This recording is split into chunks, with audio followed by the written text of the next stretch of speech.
복음이 어디서부터 시작되었을까? 복음의 기원이 어떻게 될까?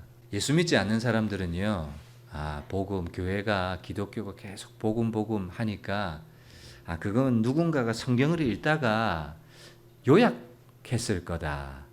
사람들이 만들어낸 산물일 거다. 이렇게 생각합니다. 여러분, 어떤 철학이나 사상들은 어떻게 만들어집니까? 어떤 한 사람이요, 그것을 끊임없이 연구해가지고 이건 한 논리로 딱 만들어내잖아요. 사상도 만들어내고 철학도 만들어내고 다 학문과 사람의 이성과 지혜로 어떤 산물을 딱 만들어내는 거예요. 그리고 사람들이 인간이 만들어낸 산물을 받아들이고 수긍하고 이해하죠. 그거 논리가 되고 사상이 되고 철학이 되는 거예요. 복음은 그게 아니에요.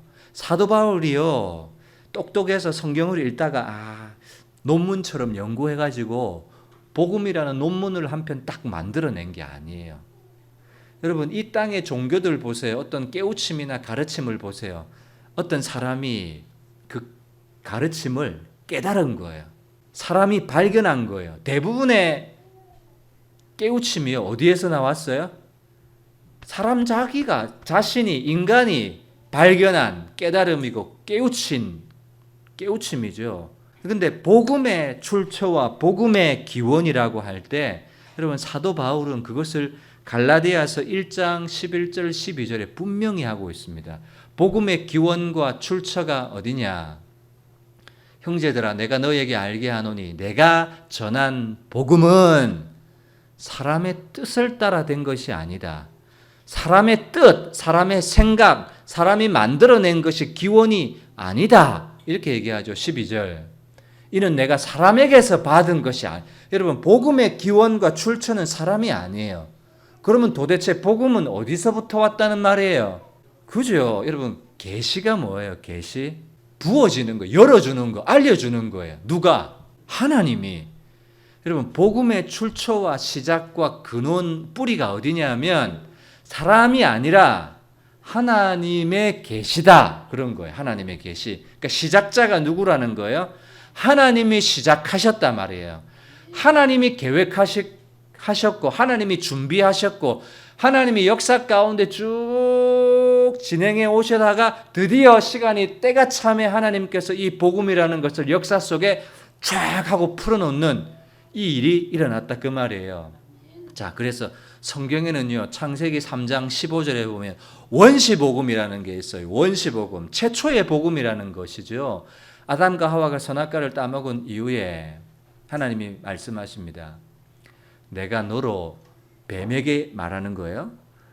여자와 원수가 되게 하고 내 후손도 여자의 후손과 원수가 되게 하리니 여자의 후손은 내 머리를 상하게 할 것이요 여자의 후손은 예수님이세요.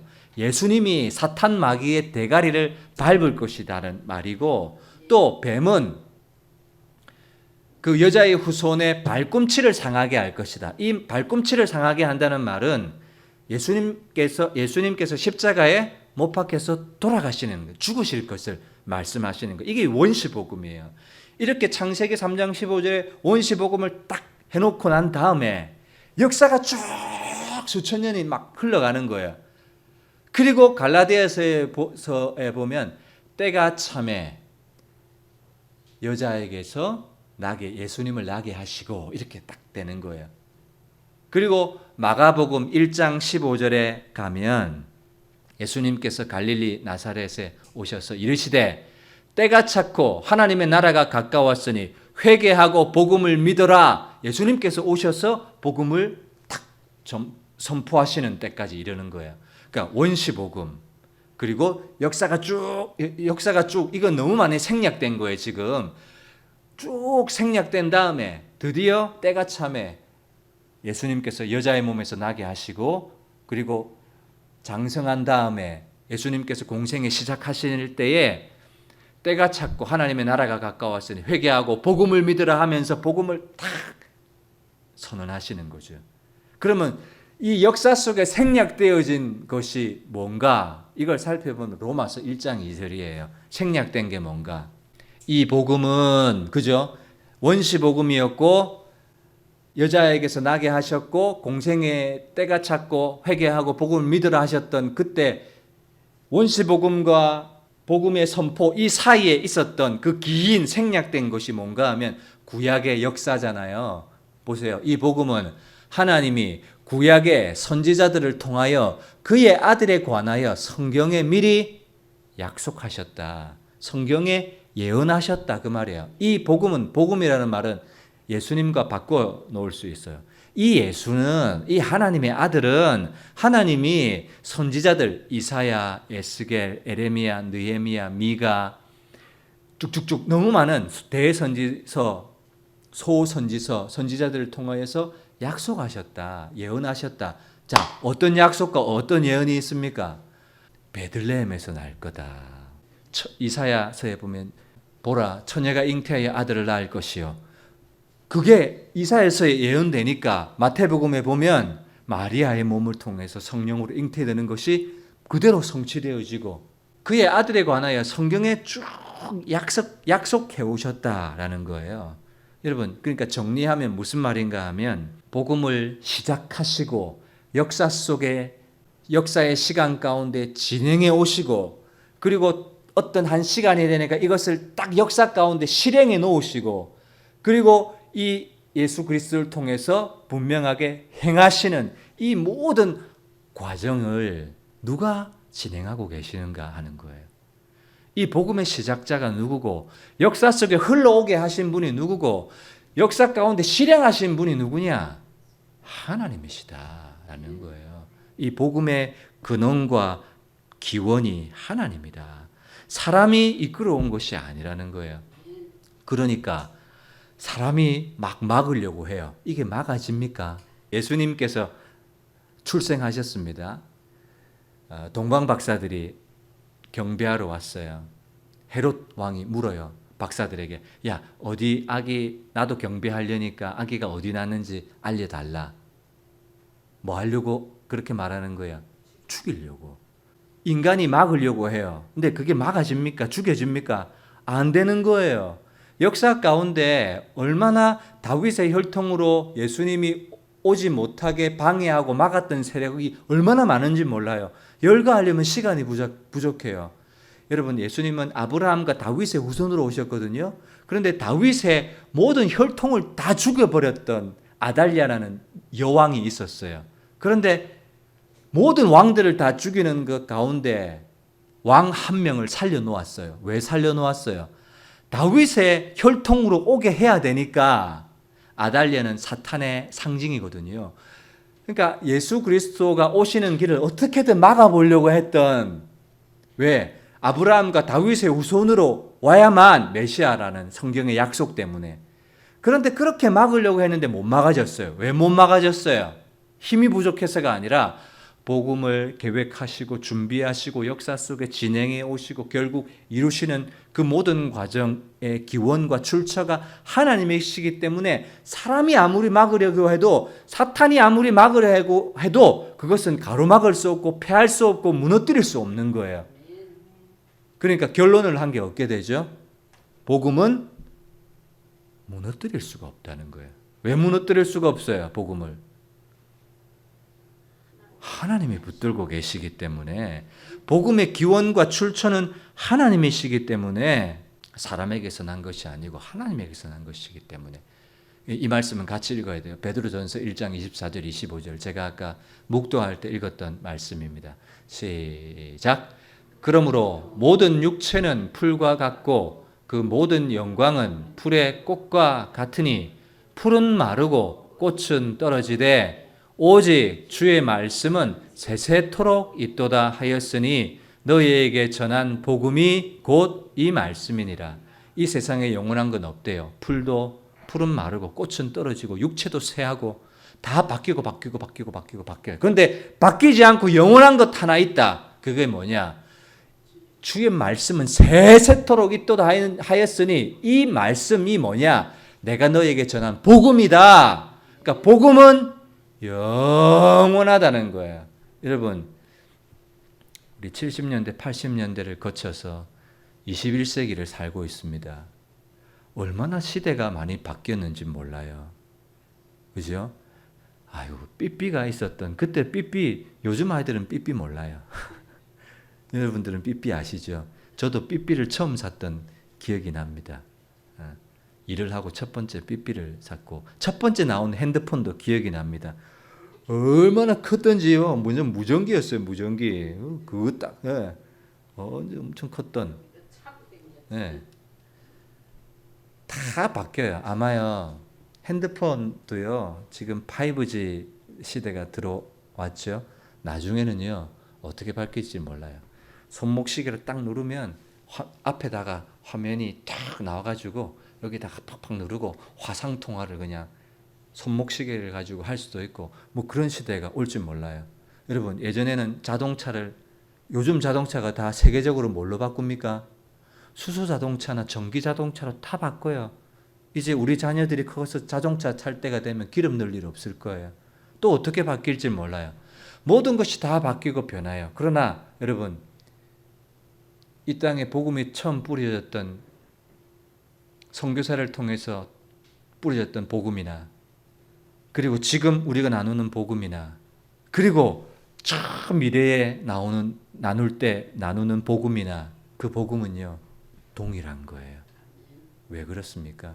복음의 시작과 복음의 진행과 복음의 끝을 하나님께서 붙들고 계시기 때문에 이 복음은 영원하다 이렇게 말하고 있어요. 자, 보세요. 오늘 본문으로 들어갑니다. 본문의 내용이 길지만 간단합니다. 지금 12절에 보면 사도들이 솔로몬 행각에 모여 있어요. 그런데 사실 이 솔로몬 행각에 모여 있으면 안 돼요. 왜냐하면 솔로몬 행각은요 사내들인 공회의 앞마당이거든요.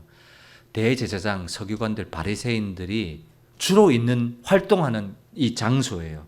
그런데 병든 사람이 낫고 귀신이 떠나가는 일들이 이 사내들인 공회 앞마당에서 지금 일어나는 거예요. 그러니까 이 사람들이 쳐다볼 수가 없는 거예요. 그래서 잡아다가 옥에 가둡니다. 야, 너 예수 이름으로 말하지 말고 가르치지 말라고 경고했지? 그런데 이 복음 전함이 중단되지 않는 거예요. 오히려 믿고 돌아오는 사람이 더 많아지는 거예요. 그러니까 옥에 가두고 죽이려고 해요. 자, 죽이려고 해요. 옥에 가두었어요. 죽여집니까? 지금 복음을 막아서고 있어요. 사내들인 공회가. 막아집니까? 그걸 보여주는 거예요. 옥에 가두었어요. 옥에 가두면 막아줘야 되잖아요. 그런데 어떤 일이 일어납니까? 하나님이 천사를 보내서 기적을 행하시잖아요. 안 막아진다 그 말이에요. 사도들을 가두어? 사도들을 가두면 복음이 안전해지냐? 그게 아니라는 거예요. 천사를 보내서 풀어놓아 다니게 합니다. 몇 절을 보시냐면 19절 5장 19절 주의 사자가 밤에 옥문을 열고 끌어내어 이르되 가서 성전에 서서 누구 앞마당이에요? 성전은 제사장 앞마당이에요. 사내들인 공회가 있는 그 앞마당이에요. 솔로몬 행각이 있는 그 앞마당에 또 가라는 거예요. 또 가라.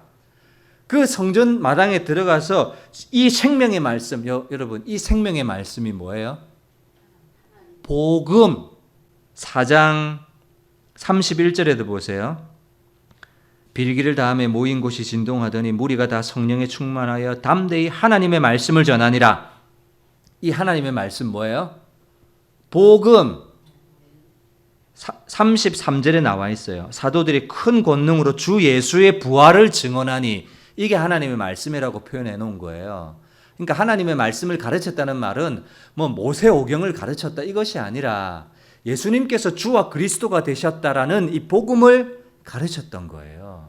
그래서 가서 성전에 서서 이 생명의 말씀을 다 백성에게 말하라 하며 기적으로 풀려났어요. 그리고 제사장 이 사내들인 공회는요 옥에 있는 줄 알고 옥에 사람을 보내서 잡아와라 해요. 그런데 부하들이 가서 보니까 없어요 라고 말하고 그리고 그래서 24절에 보면 이 무슨 일이야? 25절 사람들이 알립니다. 옥에 가두었던 사람들이 성전에서 하지 말라고 한 그 복음을 또 전하고 있어요. 이러는 거야. 그래서 이 사람들이 또 잡아오는 거야. 분노가요 하늘을 찌릅니다. 자, 몇 절을 보시냐면 33절. 그들이 듣고 크게 노하여 사도들을 없이 하고자 할세. 사도들을 죽이려고 한다 그 말이에요. 죽이려고 한다. 자, 감옥에 가두었는데도 복음은 가두어지지가 않아요. 죽이려고 하면 죽여야 되잖아요. 죽임을 당하고 복음도 끝 이래 돼야 되는데 죽이려고 하는데 하나님이 살려주세요. 누구를 통해서? 바리새인이었던 가말리엘이라는, 여러분 이 가말리엘이라는 인물은요 바리새인인데 당시 바리새인 중에 가장 유명했던 바리새인 랍비가 있었는데 힐렐이라는, 그래서 유대교 여기 역사를 보면 힐렐이라는 아주 유명한 랍비가 있어요. 그 가문에 있었던 손자가 가말리엘이에요. 그 모든 사람들이 인정했던 인물이 이 사람이거든요. 이 사람이 하는 말을 들어보세요. 자, 35절에 보면 조심하라 이렇게 얘기하면서 36절에 이전에 드다라는 사람이 있었는데 이 드다라는 사람이 일어나서 백성들을 그러니까 예수와 비슷한 인물 두 사람을 언급하는 거예요. 예수님과 비슷했던, 그러니까 자기 여론을 끌어모아서 사람들을 미혹했던 인물 드다가 일어나 스스로 선전함에 사람이 약 400명이나 따르더니 400명의 제자가 있었던 거예요. 제자. 그런데 이 드다가 죽임을 당함에 모든 것이 다 물거품이 되고 말았다. 따르는 사람도 다 없어지고 가르침도 다 없어지고 말았다.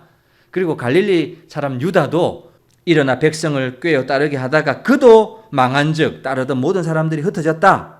이제 내가 너희에게 말한다. 38절. 이 사람들을 상관하지 말고 내버려 두라. 이 사상과 소행이 사람으로부터 났으면 당연히 무너진다. 너희들이 감옥에 안 가둬도 무너지고 안 죽여도 무너지고. 여러분 맞아요, 틀려요? 맞죠? 사람에게서 났으면 그 사람이 죽으면 무너져요. 그 말을 하는 거예요. 드다라는 인물, 갈릴리 유다라는 인물, 그 사람들이 다 무너졌을 때 다 사람들이 흩어지고 말았다 하면서 결론을 이야기합니다. 39절. 만일 하나님께로부터 났으면 너희가 그들을 무너뜨릴 수 없겠고, 하나님께로 복음이 시작되었고 진행되어져 간다면 그 누구라도 복음을 무너뜨릴 수 있다 없다? 없다. 복음을 대적하고 무너뜨릴 수 있는 존재는 이 세상에 없다. 사탄도 못했고 역사 속에 그 누구도 하지 못했다. 복음은 영원하다. 그래서 옥에 가두어도 기적으로 풀어놓아서 성전 앞마당에서 복음을 전하게 하고, 죽이려고 하는데도 바리새인 가말리엘을 통해서 다시 살려주고 오히려 하나님을 대적하는 자가 될까 하노라 하니 이렇게 얘기를 합니다. 그래서 40절 그들이 듣고 보니까 이거 맞다. 그래서 어떻게 합니까? 채찍질하죠. 여러분 여기 채찍질은, 유대인의 채찍질은요 몇 대인가 하면 40대에서 한 개 가만 매예요. 그리고 채찍 끝에는요 납덩어리가 달려있어서 살점을 뜯어 나가게 하는 그런 채찍질이거든요. 그런데 41절 다 같이 읽습니다. 시작. 사도들은 그 이름을 위하여 능력받는 일에 합당한 자로 여기심을 기뻐하면서 공의 앞을 떠나니라. 여러분 저를 보세요. 우리는 때로 주의 일을 하다가, 전도를 하다가, 선교를 하다가, 교회 식당 봉사를 하고 청소를 하고 이런저런 일을 하다가 어려운 일을 당해요. 그러면 우리는 어떻게 반응합니까? 이거 때려쳐야 되겠다. 두 번 다시 안 하겠다. 사도들이요 채찍질을 당했어요. 그럼 내가 종교를 잘못 선택했지. 이러지 않을까요? 근데 그러지 않는 거예요. 능력받는 일에 합당한 자로 여기심을 기뻐하면서. 여러분 이 기쁨이 어떤 기쁨이었을까요? 우리는 왜 기뻐하지 못할까요? 이 질문을 우리가 던져봐야 됩니다. 사도들은요 그냥, 우리는 조금 마음 상하고 조금 몸이 힘들고 피곤한 거지만 사도들은요 능력받고 경멸의 대상이 되고 욕을 얻고 죽인다 협박하고 채찍질까지 막았는데 기뻐했다고요. 기뻐하면서 중단했습니까? 두 번 다시 내 이거 안 한다. 내 두 번 다시 전도하나 봐라. 전도하다 보면 별의 별꼴을 다 당해요. 그 꼴 당하기 싫어서 복음 안 전하러 가죠. 사도들의 기쁨이 어떤 기쁨이었을까? 저 마음속에 계속 이 질문이 남았습니다. 도대체 어떤 기쁨이었을까? 왜 기뻐했을까? 왜 중단하지 않았을까? 42절, 그들이 날마다 성전에 있든지 집에 있든지 예수는 그리스도라고 가르치기와 전도하기를 그치지 아니하는 거예요. 여러분, 복음을 무너뜨릴 수 없다, 이 전제가 있습니다. 그러면 복음을 위하는 사람, 복음의 생명을 거는 사람, 복음에 헌신하는 사람, 이 사람은 무너뜨릴 수 있을까요? 복음을 무너뜨릴 수 없다 했잖아요. 그러면 이 복음을 전하고 위하고 목숨 걸고 이 복음에 딱 붙어있는 이 사람은 무너뜨릴 수 있을까요? 왜 없어요? 복음을 무너뜨릴 수 없으니까 복음에 붙어있는 사람 또한 무너뜨릴 수 없는 거예요. 복음을 무너뜨릴 수 없는데 복음을 위하여 사는 사람은 무너뜨릴 수 있다. 이거는 말이 안 되죠. 누가 그러면 복음을 위해 살겠습니까? 교회를 위해 살겠습니까? 성경이 우리에게 보여주는 것은 복음은 절대 무너지지 않는다. 또한 복음을 위하고 전하는 사람들 또한 실패하거나 무너뜨릴 수 없다는 것을 보여주는 거예요. 사도들 무너졌습니까? 비록 채찍질은 맞았어요.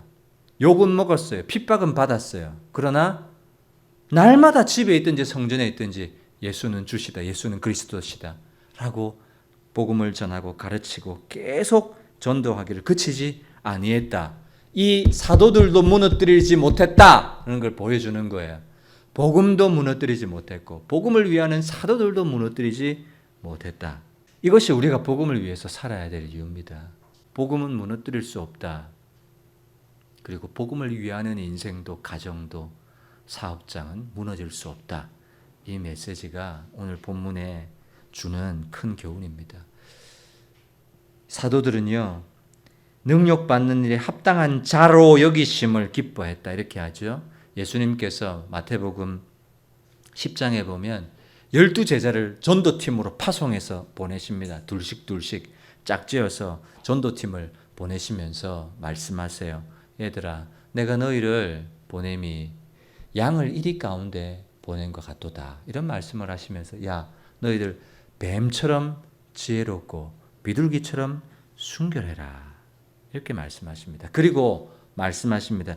마태복음 10장 16절 17절 보여주세요.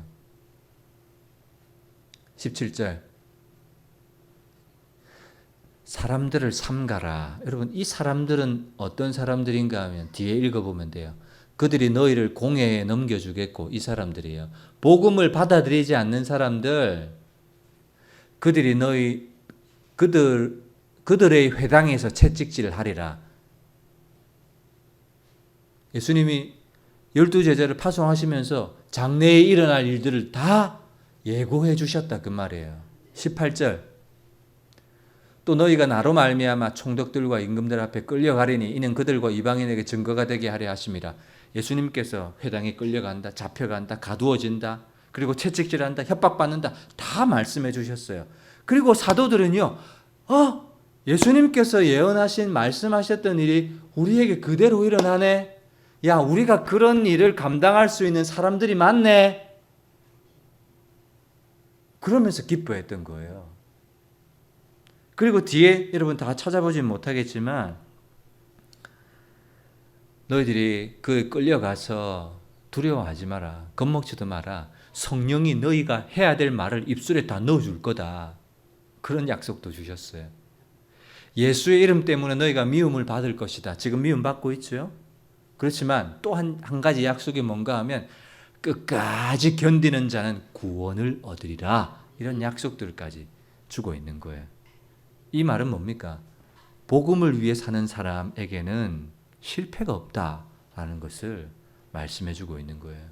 이 복음의 시작과 근원, 출처, 예수님께서 딱 계획하시고 역사 속에 진행되어 오실 때마다 선지자들의 입을 통하여 약속하시고 예언하시고, 그리고 마침내 그것을 예수님을 통하여 이루시고 예수님 십자가에 죽음 당하시고 부활하시고 승천하신 이후에 성령을 사도들에게 주셔서 사도들로 또한 계속해서 진행해 오게 하시지만 복음과 사도들은 결코 무너지지 않고 실패되지 않는 것을 보면서 오늘 저와 여러분들도 이 복음에 헌신하고 충성하는 인생과 가정들 되시기를 주님의 이름으로 축복합니다.